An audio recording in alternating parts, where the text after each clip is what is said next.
거룩하신 우리 아버지 하나님 감사드립니다. 오늘도 우리가 하나님 앞에 나와서 우리 하나님 배우기를 바랍니다. 예배하는 주의 자녀들, 이 시대를 살아가는 하나님의 자녀들, 주가 만나주시고 오늘도 주의 임재와 주의 영광이 그들에게 함께함을 고백할 수 있는 예배되게 이 시간 주장하시고 함께하여 주옵소서. 예수님의 이름으로 감사하며 기도했습니다. 하나님의 말씀 보겠습니다. 출애굽기 2장 16절에서 25절까지 말씀 우리 한 절씩 교독하겠습니다.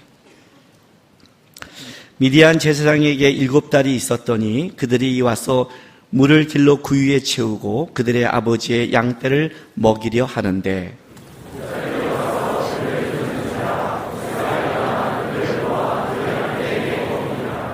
그들이 그들의 아버지 루엘에게 이를 때 아버지가 이르되 너희가 오늘은 어찌하여 이같이 속히 돌아오느냐.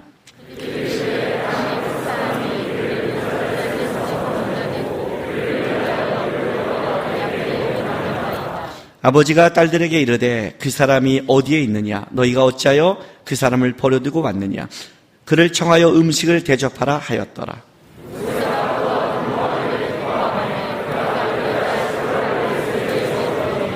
그가 아들을 낳음에 모세가 그의 이름을 게르솜이라 하여 이르되 내가 타국에서 나그네가 되었음이라 하였더라.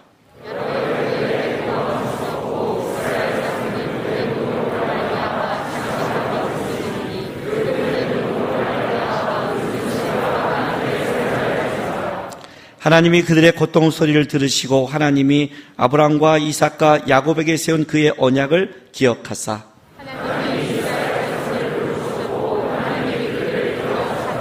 아멘.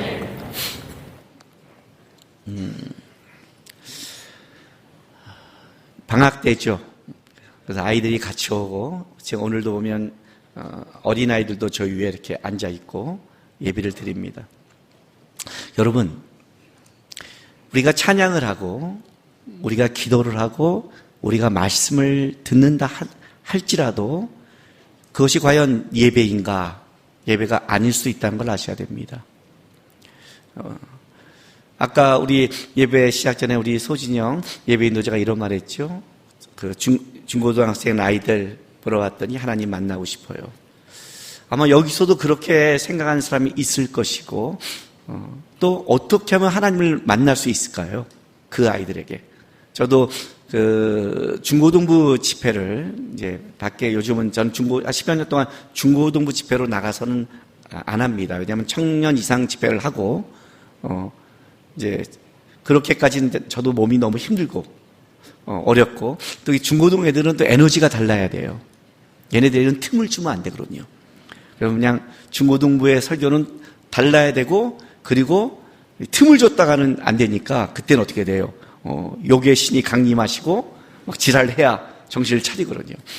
근데 얼마 전에 제가 경주에서 중고등부 연합수련회를 했습니다. 코로나 이후에. 요즘에 중고등부 연합수련회 어려움은 뭐냐면 1, 2학년 애들이 수련회를 경험해 본 적이 없습니다. 코로나 때문에. 그러니까 보통 중1 애들이 어리벙벙하고 중2, 중3 때는 이제 옛날에 수련을 했기 때문에 뭔가 기도하고 하는데 중1 어리벙벙, 2 어리벙벙, 3 어리벙벙, 요즘 그래요. 경험해 본 적이 없으니까. 근데 그런 애들하고 집회를 하는 거잖아요. 어떻게 하나님을 만나게 할까요? 어떻게 하면 하나님을 만나게 할까요? 우리가 예배 드릴 때 이렇게 말합니다. 핸드폰 보지 마라. 예배 시간에 나가지 마라. 혹시 진짜 급하고 나가면 고개 숙이고 남에게 방해되지 않고 나가라. 예배 시간에 똑바로 앉아 있어라. 옆 사람에게 방해되지 마라. 네가 이해하지 못해도 열심히 찬양하고 열심히 말씀 듣고 열심히 그 자리를 지켜라. 이렇게 가르칩니다. 왜요? 윤리도덕적으로? 아니에요, 여러분. 그걸 말하는 게 아니에요. 우리가 예배를 드린다는 건 어떤 뜻이냐면 찬양한다, 기도한다, 말씀한다 그런 나의 행위가 아니라 예배는 하나님을 높이는 것이고 하나님을 경외하는 거예요. 그 애들한테 가르쳐 주는 거예요. 뭐를? 하나님의 경외하는 방법을. 네가 하나님 앞에 나와서 하나님을 예배하고 하나님을 만나기 원하는데 그렇게 해서는 안 된다는 거예요. 하나님이 너희 옆에 와도 핸드폰을 바라보고 있으면 하나님을 봐도 너는 못 본다는 거죠. 그죠? 요즘은 와이파이 신 때문에 주님이 밀렸잖아요. 지하철 타고 다니면 모두가 보잖아요. 모두가 꽂잖아요. 안 그래요, 여러분? 버스에서.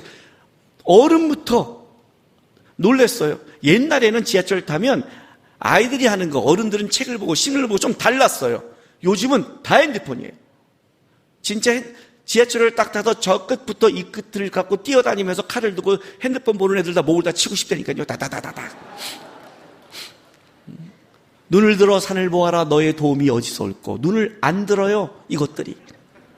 눈을 안 들어요. 이렇게 나의 눈을 전심으로 들인 예가 있을까요? 역사상.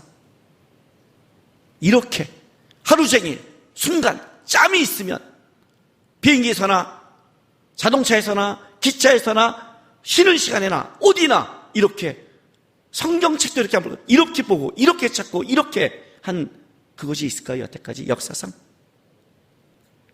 그게 경외하는 거죠. 그게 경외하는 거예요.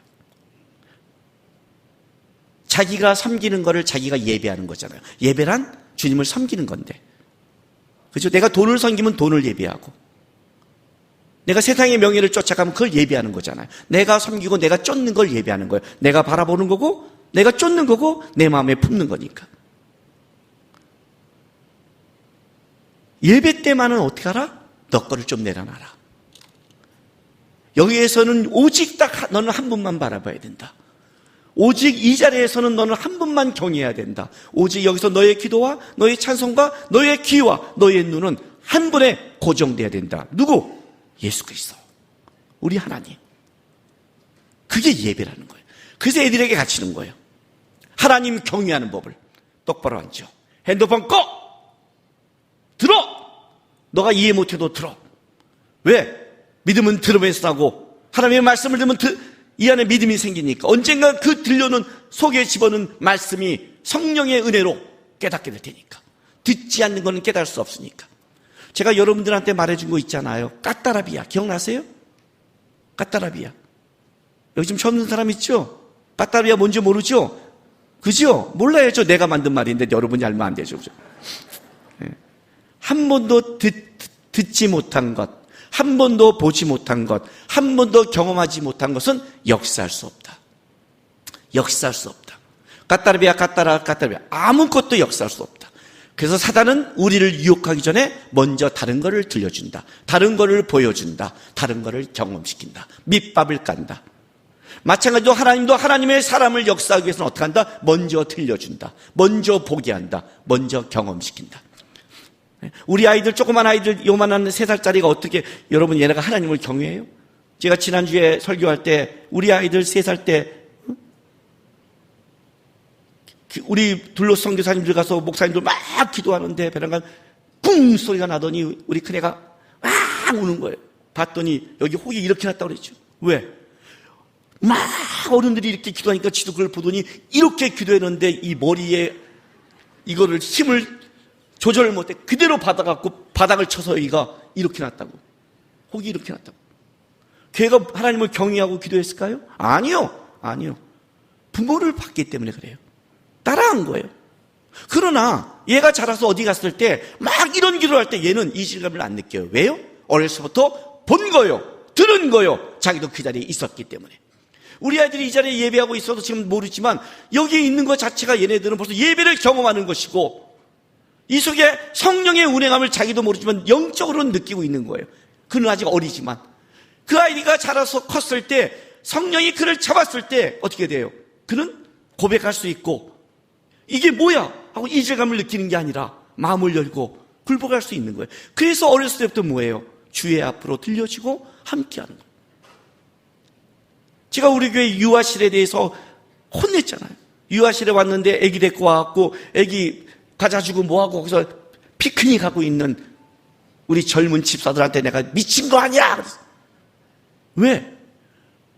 예배를 가르쳐야 되는데 애가 거기 와서 앉고 예배하는 걸 배우는데 어린애가 뭘 알아요? 모르니까 보여야 되니까 가르쳐야 되는데 모르니까 그러면 안 돼? 이렇게 해야 돼. 가르쳐서 그 아이가 이 다음에 하나님 앞에 어떻게 서야 되는 거를 알려줘야 되는데, 그거를 하나님 앞에 교회에 와서 피크닉하고 노는 걸 다 가르쳤으니 이 아이가 어떻게 하나님을 만날 때 얼마나 어렵겠어요. 하나님 만나고 싶어요? 내가 중고등학교 때 이랬어요.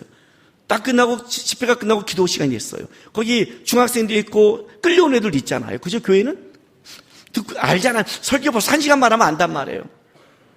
처음에 20, 30분은 눈이 번쩍이고 머리 빛나는 분이 와서 막 협박을 했거든요. 어떻게 협박했을까요? 자, 마스크 썼지? 나는 니네 입의 반응을 몰라. 눈은 날 쳐다봐. 지금부터 눈이 떨어지는 놈들은 죽어. 그리고 마다 졸면 일어나가서 서서 설교를 들어. 졸면. 핸드폰을 보다가는 그놈은 나한테 죽어. 왜? 사단의 짓 하지 마. 옆 사람의 눈을 뺏어가지 마. 그게 사단이야. 자기가 좋은 공개차인데 이걸 보는 순간 눈을 뺏어. 사단은 징계가 들어가. 십자가로 찍어버릴 거야. 애들이 놀란 거예요. 오늘 목사님 왔는데 이게 살벌한 거죠. 똑바로 앉아. 눈이 쫙 맞추시면서. 지금 듣기 싫은 놈 나가. 어떻게 나가요? 지금 교사 선생님들이 있는데. 그죠? 거기서 나가지 못해요. 교회 와서. 그럼 니네가 안 나간 거야? 이제부터는 니네가 안 나갔으니까 지켜야 돼. 벌써 살벌한 거죠. 그리고 하니까 30분이 이렇게 했어요. 근데 설교가 30분이 아니라 1시간이 넘어가. 미쳐버리는 거죠. 눈은 쳐다보는데 눈동자는 죽어가는 거예요. 어떻게? 그럼 제가 좀 웃겨요. 웃기면 그러다가 또 이거만 반복하고 있는 거예요. 그리고 이제 다 끝나서 저는 1시간 만에서 2시간 설교하니까 딱 끝나고 됐다는 순간에 배란간 기도회가 시작되는 거예요. 미쳐버리는 거죠. 기도를 안 해봤는데 제가 애들한테 뭐라고 하는 줄 알아요? 아무것도 몰라도 된다. 여태까지 니네가 아무것도 어떻게 사는지 중요하지 않다. 이 순간 눈을 감고 한마디의 기도를 해라. 하나님, 남국이가 네 이름을 내면서 하나님 앞에 왔습니다. 나는 아무것도 모릅니다. 그러나 하나님 계신다면 내 이름을 기억하고 내 인생 속에 함께 해주세요. 이 한마디의 기도만이라도 해라. 한마디만 해라. 입술을 열어서. 너가 20분, 30분, 50분 기도를 못한다 할지라도 입을 열어 한마디만 네가 여기에 임재한 하나님 앞에 해라. 하나님은 듣고 하나님은 하나님 밑에 너를 만나줄 거다. 그게 믿음이다. 한마디만 해라. 그 한마디는 할 수 있잖아요. 그거 가르치는 거예요. 하나님 바라봐라. 하나님 앞에 있어라. 하나님을 만나고 싶으면 하나님을 쳐다봐라. 하나님의 때 하나님이 일하신다. 이해가 되세요? 가끔 왔을 때 그러면 안 됩니다. 여기 앉으십시오. 핸드폰 보지 마세요. 이게 왜 여기는 까다로워? 아니요. 까다로운 게 아니라 그 순간의 찰나를 하나님을 놓치지 말라고. 적어도 이 2시간만은 하나님께 집중하라고. 인생 속에 다른 데 수많은 걸 빼앗겨도 이 시간만은, 어차피 예배하는 이 시간만은 여기서 진짜 여러분 이 2시간 막고서 비 오는데 찾아와서 앉아갖고 이 귀한 시간을 지가 시간 내서 찾아와서 이걸 쳐다봐요. 이 쪼다 같은 새끼가. 그리고 나한테 욕먹어. 아니 집에서 쳐다보면 욕 안 먹잖아. 왜 여기에서 쳐다봐? 왜 여기까지 와서 쳐다봐? 끌려왔나? 끌려오기에는 청년인데 난 이해를 못하겠는 거예요. 나는 그 시간이 너무 아까운 거예요. 왜냐하면 이 시간 하나님이 너를 쳐다보고 있는데, 그 하나님을 쳐다보는 게 예배예요. 왜요? 왜 그럴까요? 우리는 어떤 존재냐면요, 우리의 존재됨은 스스로 하나님 앞에 순종하고 따라가기에 익숙한 존재가 아니에요. 죄가 이 땅에 들어온 이후에 우리에게는 어떤 게 있냐면 진리로부터, 하나님으로부터 튕겨나가고 싶은 이 욕구가 있어요. 그게 창세기 11장이잖아요. 바벨탑을 쌓고 싶은, 우리의 이름을 내고 싶은, 이게 세상이잖아요. 거기에 내가 하나님의 이름을 내겠다는 이 충돌이 있는 거예요. 근데 이 두 가지의 힘이 공존을 할 수 없는 거예요. 하나님의 이름을 내기 위해서는 내 힘이 죽어야 되는 거예요. 내 힘이 들어가는 순간 누가 죽어요? 하나님이 죽는 거예요. 이게 신앙의 싸움인 거예요. 이게 신앙의 싸움이에요. 그 하나님께 굴복하는 가장 중요한 게 예배죠. 하나님 앞에라도 그걸 배우는 거란 말이에요. 왜냐하면 이 예배가 끝이 아니라 예배를 통해서 여러분이 밖에 나가서 여러분의 가정에서나 삶에서나 여러분의 직장에서 살아가는 모든 삶 속에 내가 살아가는 것 속에 그 삶의 모든 것을 하나님을 높이며 하나님을 드리는 싸움을 하는 것. 그 싸움을 하는 게 우리 신앙의 존재의 목적이고 이유란 말이에요. 근데 이게 쉬운 게 아니에요. 오늘 본문이 그 얘기를 하고 있어요, 지금요. 오늘 본문이. 여러분, 오늘 지금 읽은 이 본문, 모세가 지금 어떻게 광야에 쫓겨났는지, 광야에서 어떻게 정착을 했는지, 그리고 그 하나님이 부르실 때까지 그가 광야에서 어떤 삶을 살았는지를 딱 증언하는 게 오늘 본문 요 짧은 거예요. 이 짧은 거 안에 모세의 40년을 담았어요. 길죠? 우리 인생 한번 생각해 보세요. 여러분 몇 살까지 살 자신 있어요? 강건해야 7, 80이에요. 그죠? 강건해야 7, 80이에요. 저는 그냥 소망이에요. 제 소망. 저는 80세에 딱 죽고 싶어요. 딱. 꿈도 야무지다. 그때까지는 살 수 있구나. 뭐 그럴 수 있는 사람도 있지만 그냥 목사님 요즘 100세 시대인데 아니요. 저희 어머니가 굉장히 강건한 분이었어요. 80까지요. 치과를 안 갔어요. 80세까지 머리가 까매요. 저도 까매요. 빠져서 그렇지. 까맣죠? 염색 안 해요? 설마 이걸 염색했겠어요, 제가요? 그죠? 저는 관심 없어요. 이거 염색하다 안 하던. 흰머리 나면 밀죠. 요거나 밀죠. 그죠? 그러니까 우리 어머니는 까마시고 건강하신 분이에요. 그 건강하신 분도 80이 넘어가니까 80이 넘어가면부터 꺾이는 거예요. 80부터 90까지 건강한 사람은 좀 달라요. 타고난 건강을 넘어서서 삶의 태도와 부지런함과 운동, 뭔가 이게 정신적으로 육적으로 이게 된 사람이 그걸 끌어가지, 그냥 타고난 사람은 80이 넘어가면 꺾이는 거예요. 꺾이더라고요. 우리 장인어른이 또 건강하셨어요. 80이 넘기가 꺾이는 거예요. 저희 어머니는 치매로 돌아가셨어요. 마지막에 우리가 그 치매 어머니를 모시는데 힘들었어요. 근데 저는 그게 두려운 거예요. 마지막에 오래 사는 게 중요한 게 아니라 나는 하나님을 더 고백하고 맑게 가고 싶다요. 근데 보니까 인간이 어쨌든 강건해야 7, 80이더라고요. 그래서 그래 80까지 하고 그 이상은 하나님 천국 가서 뵙고 싶습니다. 이런 소원이 있어요. 소원이. 그것도 그때까지 간다는 전제가 은혜지만 어쨌든. 근데 여러분 80년 그러면 어떤 생각이 들어요? 지금 이 어린애 때 80세 그러면 와 길다. 20대 애들은 한참 먼 세계라고 생각하죠. 성경은 어떻게 기록한 줄 아세요? 이 앞부분 2장 11절부터 15절이 모세의 40년을 다루는데, 자 13절 14절만 제가 쳐다볼게요. 모세의 40년 중에 딱 증언하는 건 이 기록밖에 없어요. 모세가 바로의 궁에서 왕자로 자라서 40년이 지나서 그가 어떻게 했느냐, 40년을 지났는데 애굽 사람이 아니라 히브리 사람을 자기 형제로 생각하고 형제를 돌보러 나갔던 사건, 그거 하나만 딱 기록했어요. 그게 13, 14절에 보세요. 13절. 이튿날 다시 나가니 두 히브리 사람이 서로 싸우는지라 그 잘못한 사람에게 이르되 내가 어찌하여 동포를 치느냐 물었어요. 네가 어찌하여 치느냐? 그랬더니 14절 보세요. 그가 이르되 누가 너를 우리를 다스린 자와 재판관으로 삼았느냐. 요 두 구절이 충돌한다고 그랬죠. 누가 삼았느냐? 누가 너는 아니 어찌하여 너는 동포를 치느냐? 어찌하여 치느냐? 라고 모세가 말했더니 이 사람이 뭐래요? 누가 너를 삼았니? 네가 뭔데? 이게 충돌하는 거예요.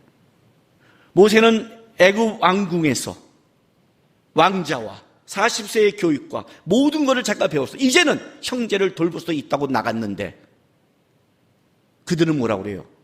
너의 권위가 어디서 왔어? 누가 너를 권위를 인정해? 네가 뭔데? 이 충돌로 도망간 거예요. 요거 딱 40년 다룬 거예요. 너무 간단하지 않아요? 40대까지? 그럼 넘어갔어요?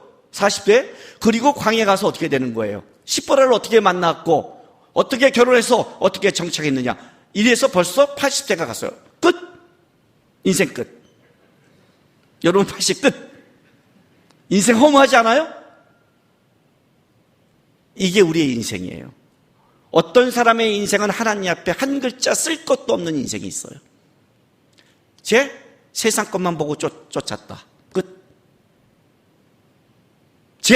한 번도 날 쳐다본 적이 없다. 끝. 그가 어떻게 살았느냐, 왕자로 어떻게 살았느냐, 어떤 거냐 중요하잖아요. 그 인생이. 하나님과 엮이지 않는 인생은 중요한 게 아니에요. 그가 40년을 살던 80년을 살던 100년을 살던 하나님과 엮이지 않는 인생은 하나님 앞에 쓸 이야기가 없는 세상과 쓰레기 같은 인생밖에 안 되는 거예요. 그가 세상에서 얼마나 위대한 일을 하고 위대한 직업을 갖고 얼마나 돈을 많이 벌고 세상 사람한테는 얼마나 대단할지 모르지만 하나님의 나라에서는 한 줄을 쓸 수 없는 자. 지금 모세의 삶 아시겠어요? 40년 동안 하나님이 키웠는데 그 자란 인생 속에 컨트롤이 안 되는 거예요. 모세가 40년 동안 하나님께 자랐어요. 그는 학문을 배웠어요. 이 학문으로 나중에 성경을 기록할 거예요. 그죠? 그는 여기서 지도력을 배웠어요. 이 지도력은 나중에 이스라엘의 최고의 지도자가 된 걸 다 배웠어요. 지도력도 배웠고 학문도 배웠고 40대가 됐으면 그의 무사와 실력도 대단하게 배웠을 거예요. 그러나 그가 갖고 있는 이 무사, 이 검술의 실력이 감독관을 쳐 죽일 수 있는, 한 방에 죽일 수 있는 이 실력이 미디안에 와서 어떻게 사용된 줄 아세요? 17절 보세요. 16, 17절. 미디안의 제사장에게 7달이 있더니 그들이 와서 물을 길러 구유를 채고 그들의 아버지의 양떼를 먹이라 하는데 목자들이 와서 그를 쫓는지라 모세가 일어나 그들을 도와 그의 양떼를 먹이니라. 이해가 됐어요? 목자들 쫓는 정도의 그 검술밖에 안 돼버린 거예요. 쫓겨가서. 나라를 구한다고 생각했는데 하나님이 자기를 특별하고 키웠다고 생각했는데 맞죠? 특별하게 키웠죠. 특별하게 키웠지만 하나님이 지금 그에게 특별한 위치를 안 줘요. 왜요? 그가 배운 실력과 그가 가진 힘이 하나님 아래 컨트롤이 안 되고 있으니까. 그가 갖고 있는 힘과 그가 같은 것을 드러내는 그거는 다 모세가 드러내고 싶은 걸 드러내지 하나님의 뜻에 살아내지 않으니까. 누가 너를 세웠느냐? 그렇죠. 하나님이 아직 안 세웠단 말이에요. 하나님이 안 세웠는데 자기 힘을 의지하고 나간단 말이에요. 하나님을 경외하고 하나님을 굴복하는 법을 아직 못 배운 거예요, 모세가요. 하나님을 굴복하는 법을 못 배웠는데 어떻게 이 사람이 하나님의 사람이 될 수 있겠어요? 그래서 나머지 광야 40년은 뭔 줄 알아요? 모세의 힘 빼는 40년이 되는 거예요. 다시 모세의 힘을 다 빼버리는 거예요. 쫙 빼요. 왜요? 왜요? 능력과 실력은 하나님이 언제든지 줄 수 있거든요. 하나님이. 그러나 하나님을 경외하고 순종한 건 하나님이 줘서 아니라 자기가 해야 되는 거예요. 모세는 지금 뭘 붙잡고 있냐면 애굽에서 배운 자기의 능력과 실력이에요. 오늘 이 시대가 똑같지 않나요? 오늘 이 시대가 그리스도인이 적나요? 우리나라에 그리스도인이 적다고 생각하세요? 오늘 이 시대에 국회의원과 정치인들 중에 예수 믿는 사람이 적다고 생각하세요? 오늘 이 시대의 경제인 중에 돈 많은 사람 중에 예수 믿는 사람이 적다고 생각하세요? 얼마나 돈 많은 부자 그리스도인이 있는데, 얼마나 힘 있는 그리스도인이 있는데, 교계에도, 학계에도, 정치계에도, 경제계에도, 연예계에도 얼마나 수많은 그리스도인이 있는데 누가 하나님께 굴복했나요? 여러분은 굴복하시나요? 우리는 이렇게 고백해요. 하나님이 주셨다고. 그죠? 하나님이 주셨다고 해요.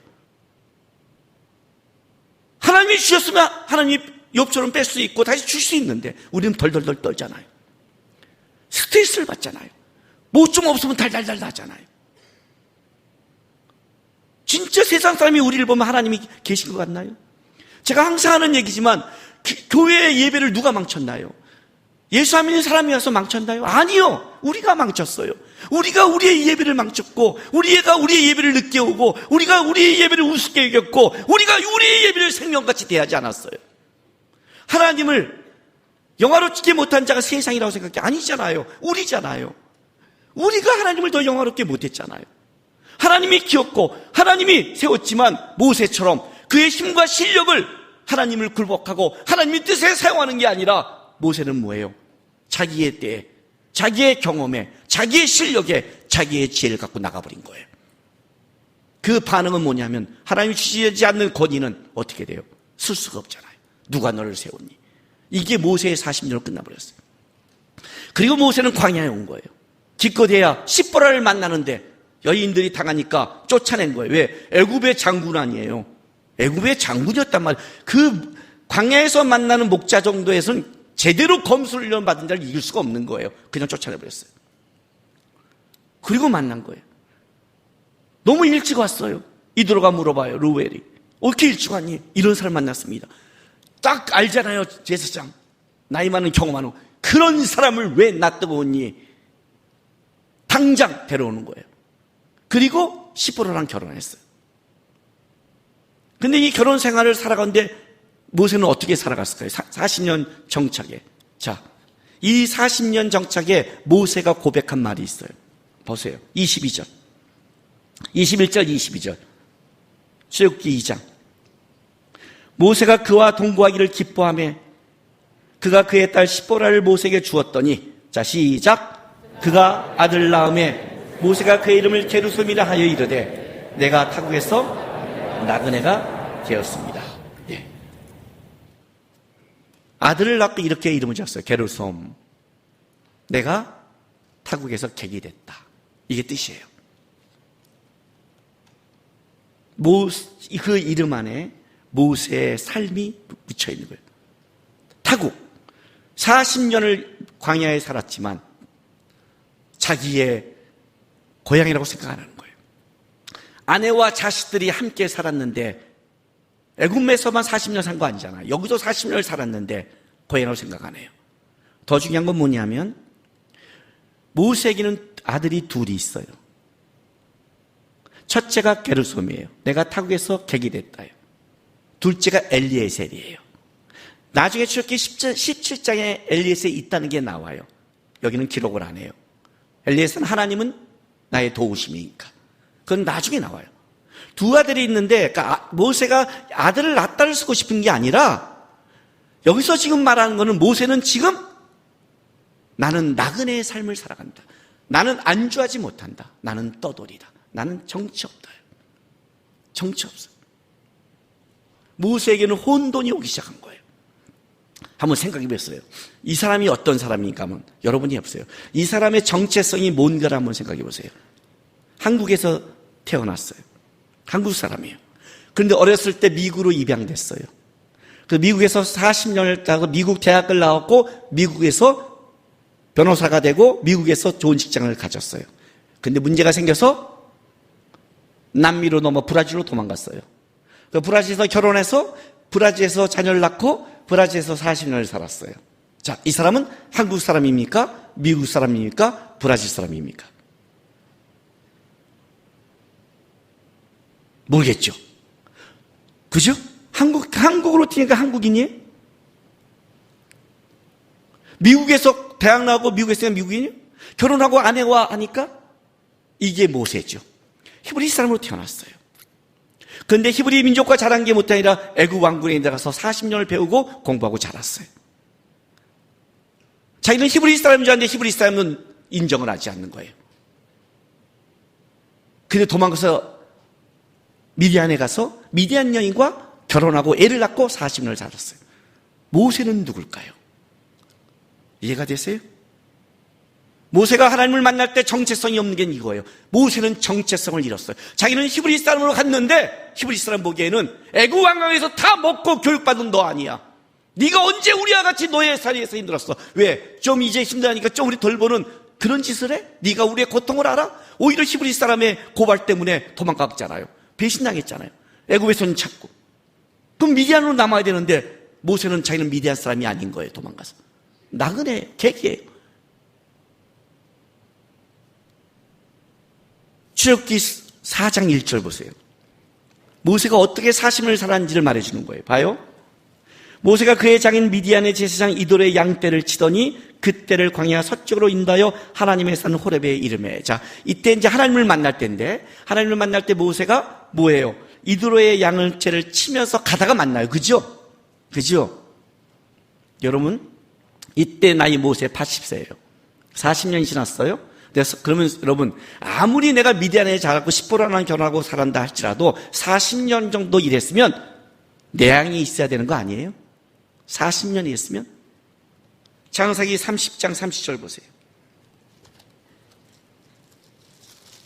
여러분은 여기 나와요. 내가 친절하게. 자, 30장 37절 다 같이 한번 읽어볼까요? 시작. 건사여 때를 이뤘으니 내 발이 이른 곳마다 여호와께서 외삼촌에게 복을 주셨나이다. 그러나 나는 언제 내 집을 세우리까? 이해가 돼요? 야곱이 밧다람에 가서 라반을 도우면서 하면서 양떼와 이걸 하고 라반이 속이는 과정을 갈면서 고민하면서 야곱이 나 시장 돌아갈래. 라반이 붙잡는 거 왜? 이 얘기하는 거예요. 내가 얼마나 여기서 열심히 한 줄 아십니까? 외삼촌 집이 복을 줬지 않습니까? 그런데 언제 나는 내 집을 세웁니까요? 20년 지났으면 나도 내 거를 지사하지. 아무리 내가 섬겼어도, 내가 아무리 장인의 회사에 다닌다 해도 40년 동안 일을 했으면 내 소유는 좀 있어야 되는 거 아니에요? 40년을 일했으면? 안 그래요, 여러분? 안 그래요? 난리 날걸요, 여러분 지금? 해대도 장인 너무한다. 40년 동안 이 회사를 일했는데, 근데 40년이 지났는데 모세는 자기 양떼가 아니라 이도로의 양떼를 쳐요. 무슨 말이에요? 나그네예요. 여기에 양떼에 관심 없어요. 왜? 애굽의 왕자였어요, 여러분. 히브리 사람을 돌보지 않았다면 그는 애굽의 왕자예요. 이도로의 양떼 정도가 아니에요. 그가 물려받을 재산과 그가 누릴 것은 그 정도가 아니었어요. 그걸 포기하고 히브리 사람을 돌리고 나갔는데 그가 그 양떼의 마음을 둘 것 같아요? 그의 물질의 마음을 뒀다면 어떻게 돼요? 히브리 사람은 돌보지 않았겠죠. 히브리서에 얘기하잖아요. 애굽의 모든 보화를 하나님 바라본 것보다 더 가치있게 여긴 것. 40년을 장인의 양떼를 쳤다는 건 모세의 마음속에 인생을 그냥 허무하게 살아가고 있는 거예요. 어떻게 살았지? 아마 40년 지나니까 힘도 빠진 거예요. 한 10년 정도 지날 때는 아직 있으니까 돌아갈지 몰라. 어머니가 들려준, 요게벳이 들려준 이야기가 있잖아요. 하나님이 너를 특별하게 낳았어. 너를 특별하게 구원했어. 너의 발에 공주해 줄 때도 하나님이 이런 지혜를 줬어. 하나님이 너를 해서 이렇게 키웠어. 너는 하나님의 사람이고 너는 히브리 사람이며 하나님의 때는 일할 거야. 이 요게벳의 이야기 때문에 그런 히브리 사람으로 인정했고 나갔잖아요. 10년 정도는 얘기할지 몰라요. 시간이 더 지나가요. 더 지나가요. 이제는 뭐예요? 80대가 된 이제는 돌아가 봤자 자기를 잊었을 것이고 어떻게 끝났다고 생각한 그 순간이 실제 하나님을 만나는 거예요. 이때까지 힘을 빼는 거예요. 하나님이 모든 세상적인 실력과 능력을 내려놔야 누가 봐요? 누가 보여요? 하나님이 보이는 거예요. 하나님 어떤 분이냐? 네가 양멀던 지팡이 하나면 능히 애굽을 엎을 수 있는 분. 너의 칼 실력과 지식을 의지하는 게 아니라 하나님의 경영, 하나님의 지혜, 하나님의 능력을 의지하려면 네 힘을 빼야 돼요. 이해가 돼요? 운동해봤어요? 운동할 때 가장 중요한 게 뭔지 알아요? 힘쓰는 법을 알아야 돼요. 힘쓰는 법. 볼링을 치던 탁구를 치던 운동을 할 때는 힘쓰는 법을 알아요. 알아요? 운동 못하는 사람이 어떤 사람인지 알아요? 볼링공을 쭉 뺐다가 주는 순간에 탁 줄 때 줘야 되는데 힘을 이렇게 주는 사람 있죠. 이런 사람은 안 되는 거예요. 힘이 들어가면 문제가 생겨요. 제가 코로나 전에 볼링을 다시 시작했어요. 골을 맞춰서 다시 시작해갖고 이제 한참에서 이렇게 피크에 좀 올랐어요. 볼링장에 딱 갔더니 옆에 중학생들이 되게 쉽게 떠드는 거예요. 근데 여러분 중학생과 싸우면 안 되잖아요. 제일 무서운 게 요즘 중학생이잖아요. 이 새끼들 너무 시끄러운 거예요. 공도 더럽게 못 치고 공 칠 마음이 없어요. 그냥 하고 가다 싹 뒤로 이렇게 던지는 새끼도 있고 이 볼링장을 골링을 무시하잖아요. 근데 그날따라 오늘 마음을 비우자. 시끄러. 됐다. 오늘 그냥 조용히 치자. 조용히 마음 비우고 쳤어요. 하나 딱 스트라이크가 빵 나요. 또 조용히 마음으로 딱 던졌어요. 두 번째 스트라이크가 빵 나요. 또 조용히 세 번째 또 스트라이크가 빵 나요. 또 조용히 던지 네 번째 스트라이크가 난 거예요. 그래서 마음 비우고 또 조용히 던졌죠. 다섯 번째 스트라이크가 빵 나는 거예요. 또 조용히 던지니 여섯 번째가 빵 나요. 애들이 조용하기 시작했어요. 애들이 조용히 시작해요. 장난도 안 쳐요. 막 장난쳐요. 8번째 던졌더니 스트라이크가 또 빵 나요. 9번째 스트라이크가 빵 나요. 이제 얘들이 경건한 마음으로 저를 다 쳐다봐요. 볼링을 안 쳐요. 그래서 왜 그래? 10번째도 스트라이크가 또 빵 나요. 그 모두가 조용해졌어요. 베란간 욕심이 생겼어요. 잠깐만. 야, 요거 된다. 오늘 컨디션 좋다. 딱 하고 던졌는데 한 개가 남았어요. 속으로 쌍들했어요. 힘이 들어갔어요, 어깨에. 모두가 잘 주목한 순간, 그들이 나를 쳐다본 순간, 뭔가 그냥 떠들 때는 나 그냥 오늘 그냥 친다. 그냥 마음 비고 칠 때는 막 나오더니 힘이 딱 내가 마음을 푼 순간 어깨가 힘이 들어간 거예요. 287. 280 치고 욕해본 적 있어요? 그죠? 뭔지 아세요, 여러분? 똑같아요, 하나님 나라도. 하나님 앞에 맡기면 뻥뻥뻥 하던 일을 내가 힘을 준 순간 튀어나가는 거예요. 그래서 하나님께서 모세를 그 요거만 힘도 남겨두지 않고 다 빼기 시작했어요. 그게 40년 걸린 거예요. 40년. 근데 한번 생각해 보세요. 성경에 이런 증언을 해요. 자, 2장 23절부터 25절 보세요. 모세를 부르기 전에 이런 말씀을 하세요. 내가 이방에서 나그네 되었다는 그 힘 빼고 모든 걸 내려놓고 점점 모세가 낮아지는 그 순간에 하나님 뭐라고 하셨냐? 23절부터 25절. 자, 여러 해 후에 애굽 왕은 죽었고 이스라엘 자손은 고된 노동으로 말미암아 탄식하며 부르짖으니 그 고된 노동으로 말미암아 부르짖는 소리가 하나님께 상달된지라. 하나님이 그들의 고통 소리를 들으시고 하나님이 아브라함과 이삭과 야곱에서 그의 언약을 기억하사 하나님께 이스라엘 자손을 돌보셨고 하나님이 그들을 기억하셨더라. 들으시다. 그냥 듣는 게 아니라 세세한 그의 소리와 세세한 그들의 아픔까지 듣는다에 기억하더라. 그냥 기억한 게 아니에요. 늘 마음에 두고 생각하고 있더라. 하나님은 뭐라고 말하는 줄 알아요? 이스라엘 백성들의 그 노예살이의 어려움의 고통을 나는 세세히 살피고 듣고 있어요. 근데 왜 하나님이 역사하지 않아요? 왜요? 모세가 준비되어 있지 않잖아요. 모세가 준비되어야 되잖아요. 하나님의 사람이. 하나님은 들으시고 하나님은 아파하셔서 하나님은 누군가를 보내서 역사하려고 그러는데 그는 하나님의 도구가 아니라 아직 자기 걸 붙잡고 있고 자기 걸 드러내니 하나님은 일하지 못하는 거예요. 그게 이스라엘 백성들의 고통이 연장이 되는 거예요. 나는 오늘 이 시대 청년들에게 이렇게 묻고 싶어요. 청년들에게 기독교가 타락했다고요? 어른들이 타락했다고요? 욕을 먹는다고요? 그래, 맞아요, 여러분. 미안해요. 어른들이 잘못했어. 그러나 모든 어른들이 다 그러지는 않아요. 그럼 내가 청년들에게 물을게요. 여러분이 다음 시간을 그럼 어떻게 준비하고 있나요? 그래요. 그래서 기독교 욕을 먹고 여러분의 가정과 삶이 고통을 받아요. 그럼 하나님은 누구를 통해 일하세요? 모세란 자를 통해 여러분을 통해 일하기를 원하시는데 여러분들은 여러분들의 힘을 갖고 여러분들은 여러분들의 영광과 여러분의 명예와 여러분의 것을 갖고 달려간다면 하나님은 어떻게 여러분을 사용하겠어요? 여러분이 힘 빼느라고 하나님은 일을 못했어요.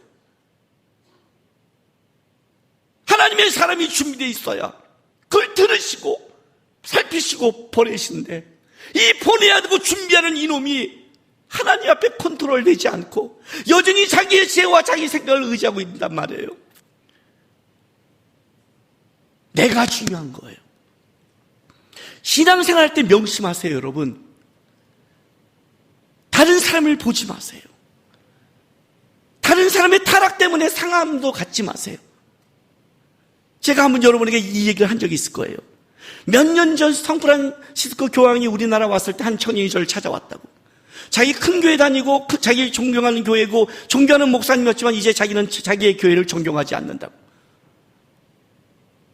어떤 문제가 있었기 때문에 말해주는 거예요. 저는 천주교가 부럽다고. 나는 성프란시스코처럼 교황이 왔을 때 천주교들이 그 존경하는 어른인 게 부럽다고. 목사님 왜 기독교는 이럴 거예요? 할 때 제가 한 말이 그거예요. 너는 예수를 믿니? 예. 너 진짜 예수 믿니? 예. 너는 어떤 예수를 믿니? 너는 어떤 예수를 믿길래 그렇게 금방 실망하고 금방 무너지니? 네가 믿는 예수는 도대체 어떤 예수니? 어떤 예수기에 사람 보고 무너지고 상황 보고 무너지고 사건 보고 무너지니?